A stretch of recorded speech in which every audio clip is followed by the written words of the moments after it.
দর্শক আপনারা দেখছিলেন এখানে যারা রয়েছেন তারা স্লোগানে মুখরিত করে রেখেছে এবং যতই সময় যাচ্ছে ততই কিন্তু মানুষের ঢল বৃদ্ধি পাচ্ছে এবং সকলের কাছে কিন্তু আজকে এই গাজাবাসীর জন্য যে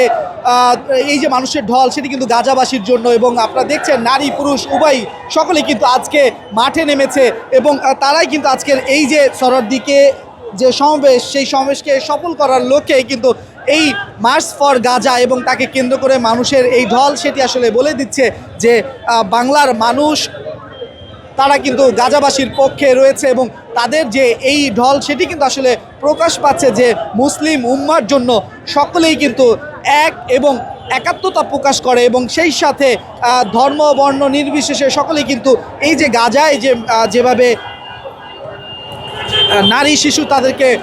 যেভাবে নিপীড়িত এবং হত্যাকাণ্ড চালাচ্ছে ইসরায়েল এবং সেই প্রেক্ষিতে কিন্তু আজও এরকম মানুষের ঢল আমরা দেখতে পাচ্ছি এবং সেই সাথে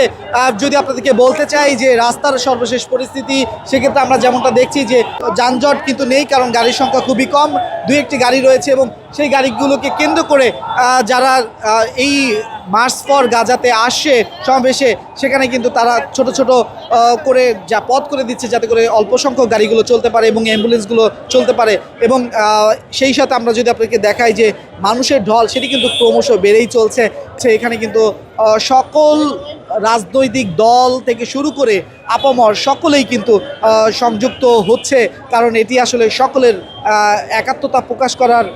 সময় এমনটা কিন্তু দাবি করছে এখানে যে ধর্ম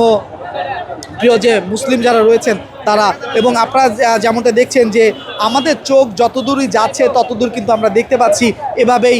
মানুষের ঢল ছুটে চলছে মানুষগুলো সেই শরৎদি উদ্যানের দিকে। তবে আমরা শরৎদি উদ্যানের খবর নিয়ে যেমনটা জেনেছি সেখানে আমাদের যারা সহকর্মী রয়েছেন তারা যেমনটা বলছিল যে এই ঠিক দুপুরের আগেই কিন্তু কানায় পরিপূর্ণ হয়ে গিয়েছে শরৎদি উদ্যান। তবে শরৎদি উদ্যানে এখনও কিন্তু মানুষের ঢল রয়েছে, তবে এই মানুষগুলো আসলে শরৎদি উদ্যানে জায়গা পাবে না, তবে তার আশেপাশে যে রাস্তাগুলো পথগুলো রয়েছে সেখানে হয়তোবা তাদের অবস্থান করতে হবে এমনটা কিন্তু বলছে। এবং সেই সাথে আমাদের সহকর্মীরা আরও জানাচ্ছিল যে এক টুকরো ফিলিস্তিনি হয়ে গিয়েছে আজকে এই শাহবাগ সরোয়ার্দী বা এর আশেপাশে ঢাকা বিশ্ববিদ্যালয়ের যে প্রাঙ্গণগুলো রয়েছে। এবং আপনাদের যদি একটু দূর থেকে যদি একটু দেখাই আপনারা দেখতে পাচ্ছেন যে যতই সময় যাচ্ছে ততই কিন্তু মানুষের যে ঢল সেটি কিন্তু ক্রমশ বাড়ছে এবং এই মানুষগুলো কিন্তু পায়ে হেঁটেই তারা এগিয়ে চলছে বা ছুটে চলছে সেই শরৎদি উদ্যানের দিকে এবং সেই চিত্র কিন্তু আপনারা দেখতে পাচ্ছেন। এবং সেই সাথে আমরা আপনাদেরকে একটু জানাতে চাই যে এই সকল মানুষগুলো যারা কষ্ট করে পায়ে হেঁটে আসে তাদের জন্য এভাবে কিন্তু পানি নিয়ে স্বেচ্ছাসেবীরা কিন্তু দাঁড়িয়ে আছে এবং সকলকে কিন্তু পানি স্যালাইন সেটি বিনামূল্যে খাওয়াচ্ছে। এরকম চিত্র কিন্তু আসলে আমরা দেখতে পাচ্ছি। এবং সেই সাথে আপনাদেরকে বলতে চাই যে আজকের এই সমাবেশকে কেন্দ্র করে আইনশৃঙ্খলা বাহিনী তারা কিন্তু কঠোর নিরাপত্তা বলয় তৈরি করে রেখেছেন এবং নিরাপত্তার চাদরে ঢেকে রেখেছেন যাতে করে কোনো ধরনের অপ্রীতিকর ঘটনা না ঘটে। এবং সেই প্রেক্ষিতেই কিন্তু আমরা দেখতে পাচ্ছি যে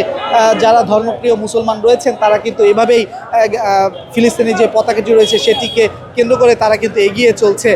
সেই সমাবেশ স্থলে। তবে আমাদের যারা সহকর্মীরা রয়েছেন তারা বলছিল যে আজকে যে পরিমাণ মানুষ হয়েছে তা আসলে অতীতের রেকর্ড ভেঙে ফেলছে এবং সেই 5ই আগস্টও কিন্তু এমন মানুষ দেখেনি, তখন যে মানুষ হয়েছিল তার থেকেও অধিকাংশ মানুষে রূপ নিয়েছে আজকের এই মার্চ ফর গাজাকে কেন্দ্র করে যে সমাবেশ অনুষ্ঠিত হয়েছে সেই সমাবেশে।